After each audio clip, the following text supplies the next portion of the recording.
By 1861, the United States was no longer united in spirit. As tensions erupted into the Civil War, the division between the North and South was not only political and economic, it was deeply cultural. Though both regions shared a common ancestry and language, their ways of life had diverged significantly. Understanding these cultural differences is key to understanding how the country fractured and why the war became inevitable. 1. Economy and industry. One of the most visible differences between the North and the South in 1861 was economic structure. The North was rapidly industrializing. Factories, railroads, and urban centers were expanding, and the economy was driven by wage labor, manufacturing, and commerce. Immigrants from Europe poured into northern cities, providing labor for textile mills and other industries. Economic opportunity and upward mobility, while not guaranteed, were part of the northern ideal. The South remained largely rural and agricultural, with its economy rooted in plantation farming.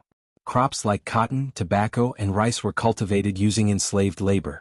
Wealth was concentrated in the hands of a small elite planter class, and social status was closely tied to land ownership and the number of enslaved people one controlled. 2. Slavery and society. Slavery was the most contentious and divisive issue between North and South. While racism existed, many in the North had turned against slavery by 1861. Abolitionist movements had grown in strength, especially in states like Massachusetts and Pennsylvania. The North viewed slavery as morally wrong and economically outdated. Most northern states had abolished it decades earlier, and there was growing resistance to its expansion into new territories. In the South, slavery was seen not only as an economic necessity but as a cultural institution. It was defended as a positive good by many Southern leaders and deeply entwined with social identity, politics, and religion. Southern society was stratified, and white unity across class lines was often built on the shared belief in white supremacy and the preservation of slavery. 3. Education and literacy. Educational priorities also reflected cultural differences. The North placed a higher value on public education. Schools were more common, especially in urban areas, and literacy rates were significantly higher. Newspapers, books, and pamphlets circulated widely, fostering a more literate and politically active public. Education in the South was more limited, particularly for the lower classes and enslaved people, who were often forbidden by law to learn to read or write. Wealthy planters might send their children to private tutors or schools, but public education was scarce. 4. Religion and worldview. Though both North and South were predominantly Christian, religious attitudes diverged sharply.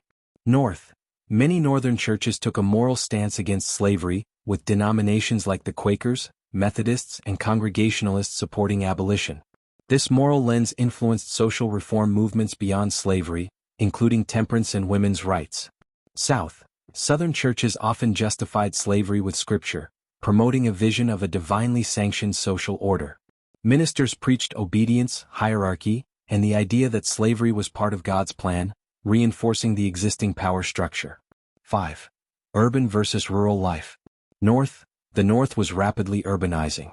Cities like New York, Philadelphia, and Boston were cultural and economic hubs. Urban life fostered diversity, innovation, and reform movements, but also overcrowding and labor unrest. The South was predominantly rural. Life centered around small towns and large plantations. Southern culture emphasized honor, tradition, and a slower, more agrarian way of life.